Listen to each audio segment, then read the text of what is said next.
Hi, everyone. It's Maureen from Life Starts at Retirement. Now, one of the most common questions that I get asked is, how do I know if I'm ready to retire?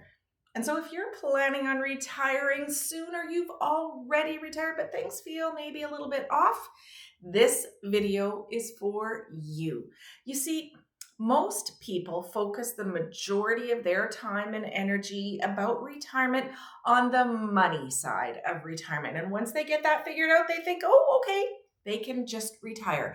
And although that is a big piece of the retirement puzzle, it's not the full thing. So today, we're going to talk about 5 milestones you need to hit before you retire.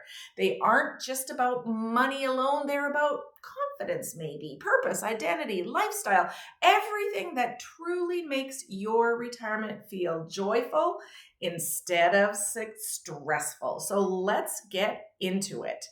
Now, I've talked with thousands of retirees, and interestingly, some of the unhappiest retirees have had one thing in common, and it's not money.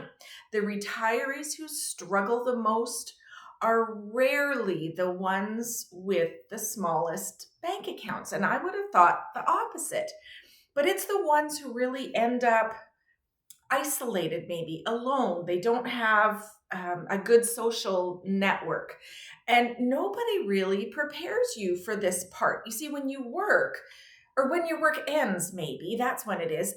All of your built-in daily connections come to an end as well. Any chats in the hallway, any Zoom calls, even nowadays, lunch with coworkers, any people who say, "Hey, have you got a sec?" All of those things just disappear instantly. So, goal number 1 is simple, but very, very powerful. Start strengthening your relationships before you retire.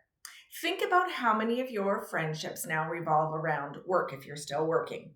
The people that you see every single day because your job puts you in the same place. Once you retire, those are automatically gone. They're just gone.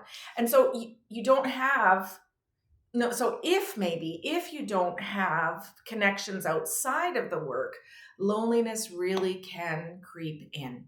And research even proves this because there was a study recently that said new retirees lose about a quarter, 25% of their social circle within the first 2 years. That's why I recommend not waiting until the day after you retire to start building your social life. Here's the action that I think all of us who are thinking about retiring should start. And if you already have retired but didn't do this, it's never too late. I think you can start right now. First of all, reach out to the people from your past.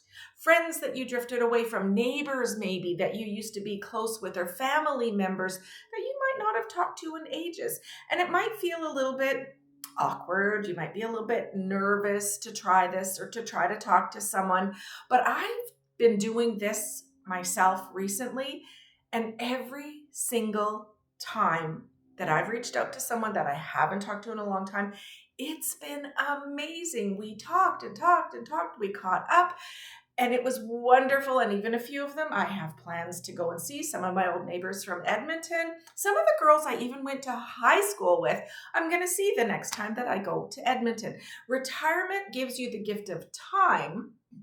And so I would recommend using some of that time to rebuild the relationships that matter most. Now let's talk about goal number 2. One of the biggest surprises, I guess, in retirement now, speaking of time, is just how much time you suddenly have. If you're still working right now, your days are filled with maybe commuting, working, getting things done, and errands. Anything you might want to do, you have to squeeze in after hours. But here's the thing: once you retire, you have 24 hours a day, 7 days a week to fill. And if you include sleep in that, okay, so let's take that away. It still looks at about 16 hours a day, 7 days a week of time to fill. Wow. And all of that time before was magically, or not all, a lot of that time before was magically filled with work. So here is why this goal is all about sort of a life plan rather than a financial plan.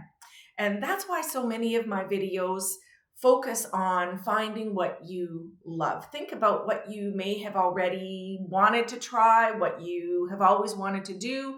What do you love to do? And maybe even some of the things you've always wanted to learn. So ask yourself maybe some of the following questions. What do I love? What gives me joy? What's important to me now? Do I want to leave a legacy?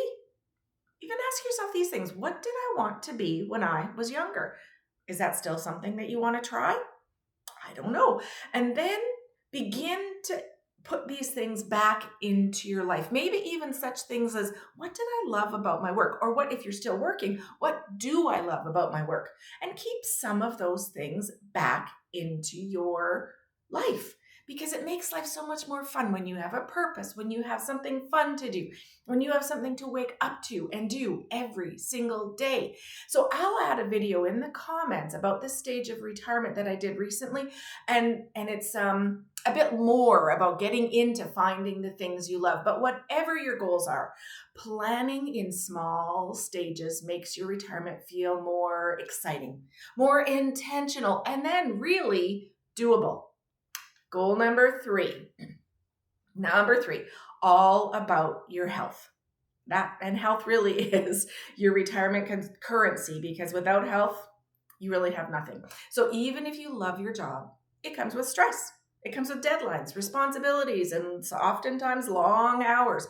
And after 30 or 40 years of that routine, you really stop noticing how much it impacts you, how much it impacts your body, how much it impacts your energy. And sometimes work just takes up so much space that there's barely anything left for yourself, for rest, for movement, for taking care of yourself. So this goal really is simple.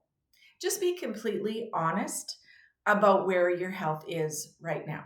And that's something that Ken and I have both been doing recently and working on that. So ask yourself, is your work helping with your health or hurting it? If you've already stopped working, is your lifestyle then helping with your health or hurting it?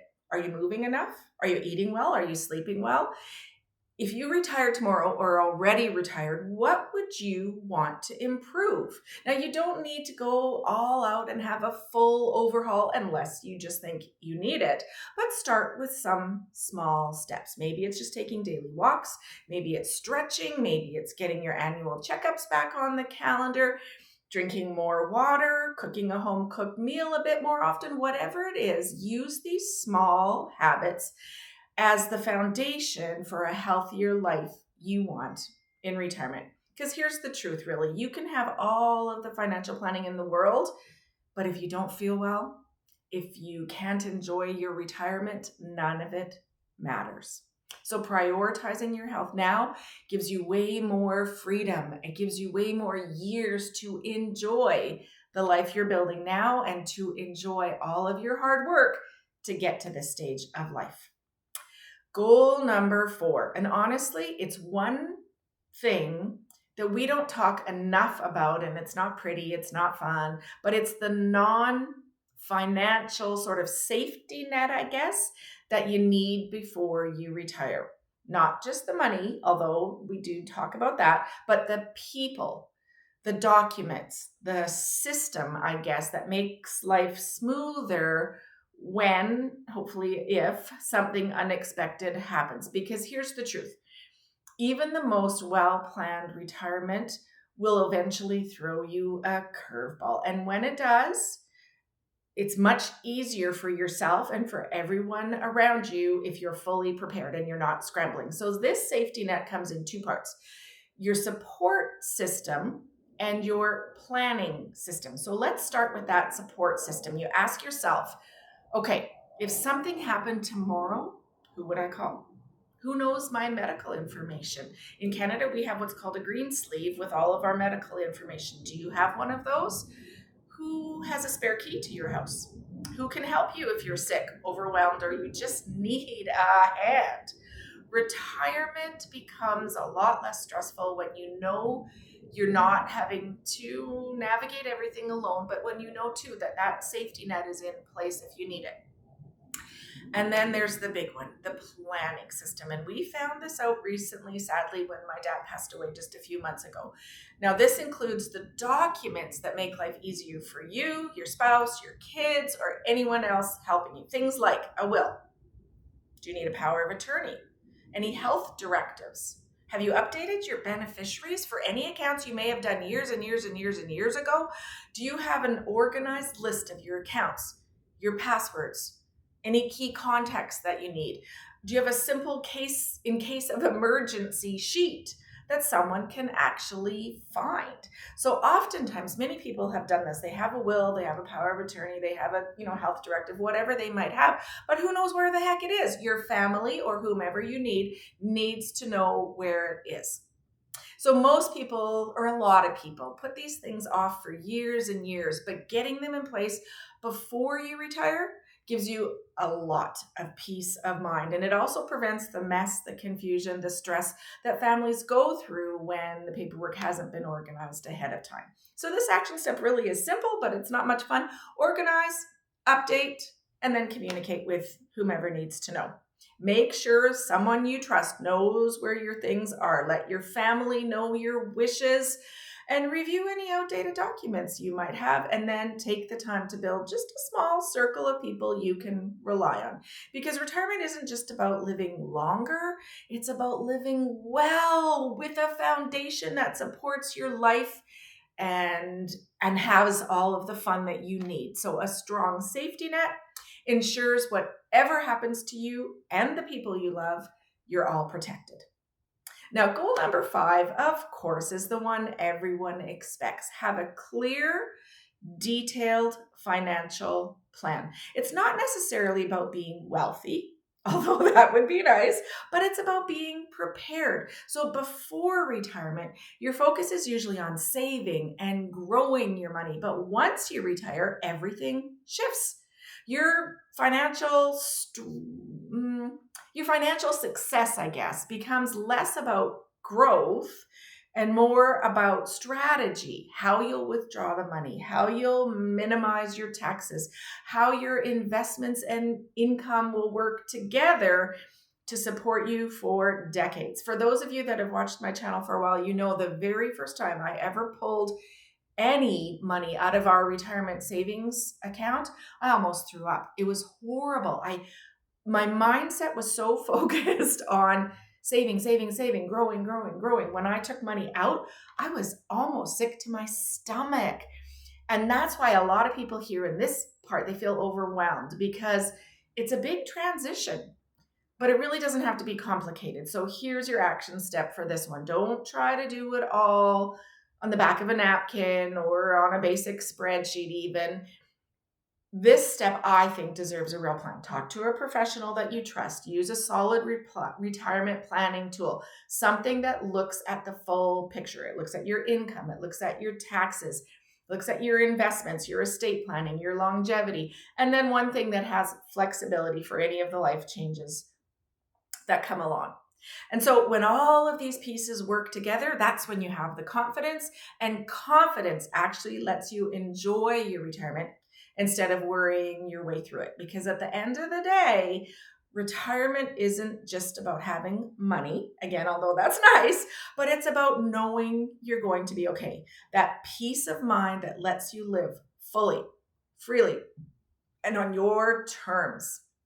So those are the top 5 things that I would recommend, and I'd love to hear from you. Which of the 5 goals are you going to work on first?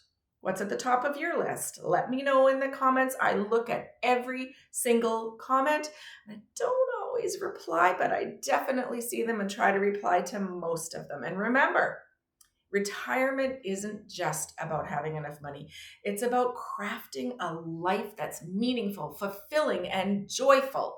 It's a goal that isn't just, or your goal shouldn't be to not just retire, but your goal is to retire well and happy. Because like I say, life starts at retirement.